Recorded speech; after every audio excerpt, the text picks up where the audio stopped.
दोबारा आ जाए भाई, दोबारा सीख लें। क्वेश्चन नंबर 15 के अंदर आपको एंगल तो मालूम करना है जिसमें एक लाइन का स्लोप गिवन है पिछले सवाल के अंदर, लेकिन दूसरे लाइन का स्लोप नहीं गिवन, जबकि लास्ट क्वेश्चन में एंगल गिवन था, दूसरे लाइन का स्लोप हमने निकाला।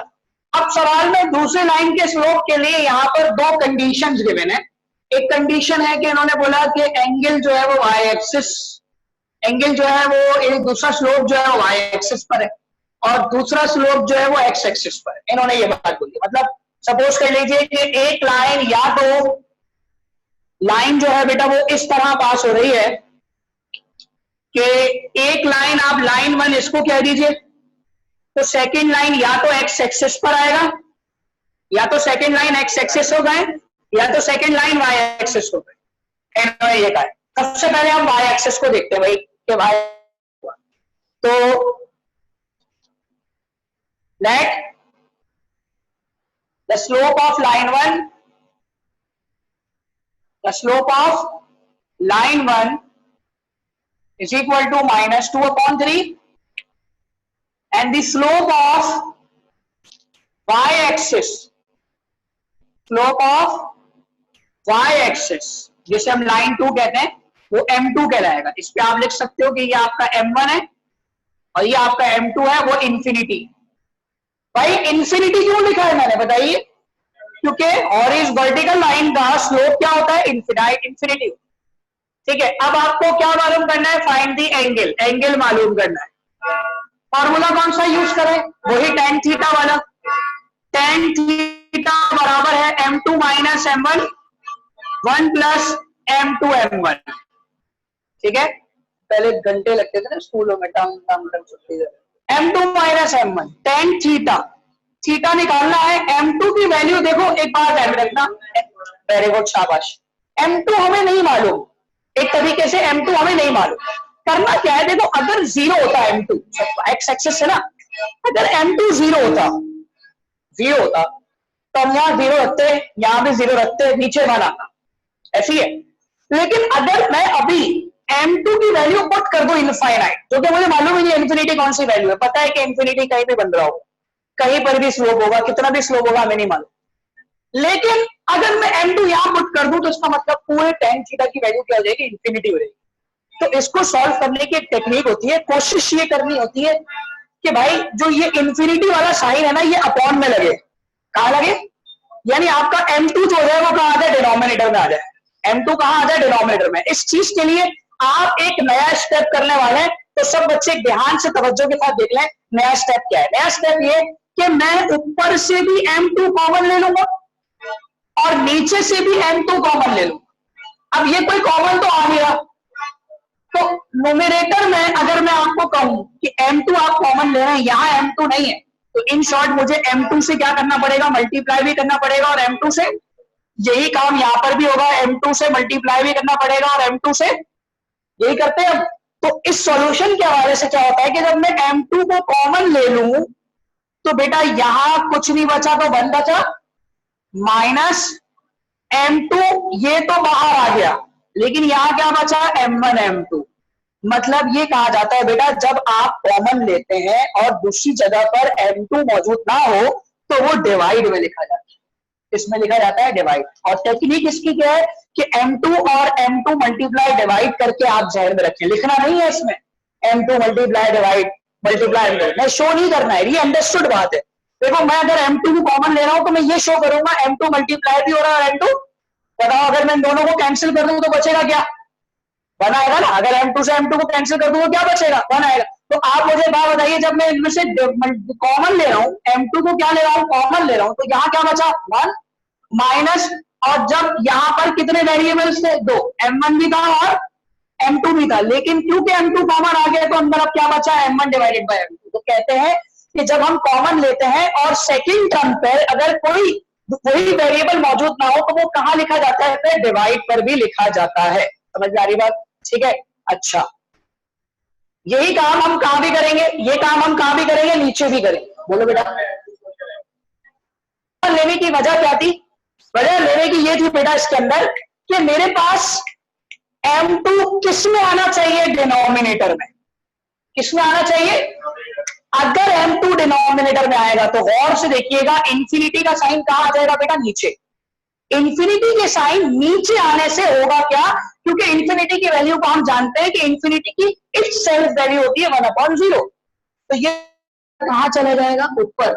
जीरो से कोई भी चीज डिवाइड हो जाएगी, वैल्यू M2 की फिर क्या बन जाएगी? 0। तो जब भी इंफिनिटी की वैल्यू को सॉल्व करना हो तो जिस वेरिएबल की वैल्यू या जिस स्लोप की वैल्यू 0 हो या इंफिनिटी हो, तो इंफिनिटी के लिए कोशिश क्या करनी है आपने कि वो वेरिएबल कहां होना चाहिए? डिनोमिनेटर में होना चाहिए। समझ में आ रही बात? तो अब बताइए जल्दी से, हमने क्या काम किया? हमने बहुत आसान काम किया। हमने ऊपर से भी क्या कॉमन ले लिया? M2। क्यों लिया कॉमन? क्योंकि हम M2 को कहां देखना चाह रहे हैं? डिनोमिनेटर में। तो अगर यहाँ M2 नहीं है तो वो डिवाइड बाय M2 हो गया, यानी मल्टीप्लाई एंड डिवाइड, तो मल्टीप्लाई वाला बाहर आ गया।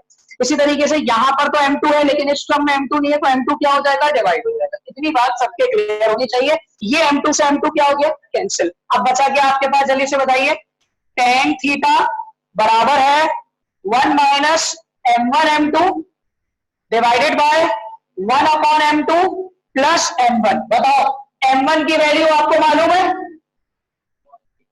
M2 की वैल्यू भी मालूम है, पुट करते हैं भाई। tan थीटा, गौर से देखिएगा, tan theta 1 minus M1 divided by M2 की जगह पर क्या आएगा?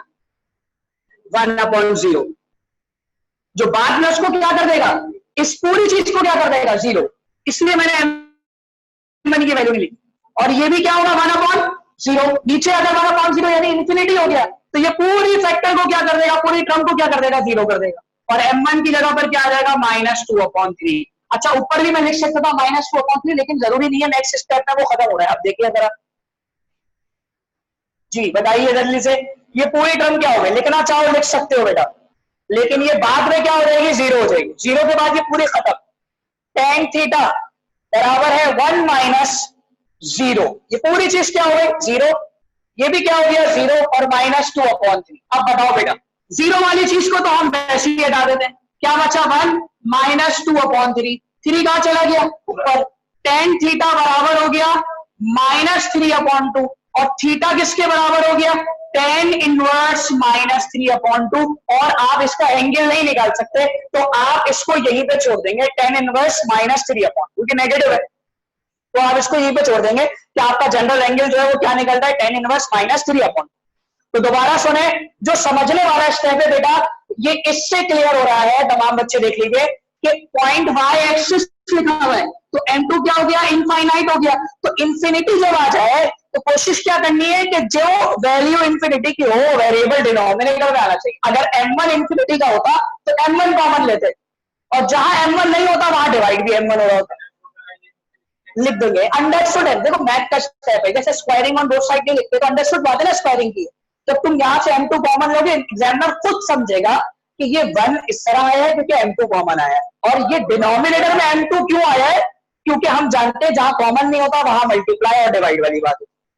समझ में आ रही बात? ठीक है, कॉपी करें इसको यहां तक पहले, फिर मैं दूसरी वाली कंडीशन जी, सेकंड कंडीशन के मुताबिक स्लोप ऑफ L1 तो यही है, लेकिन स्लोप ऑफ M2 के लिए क्या बन जाएगा? X axis.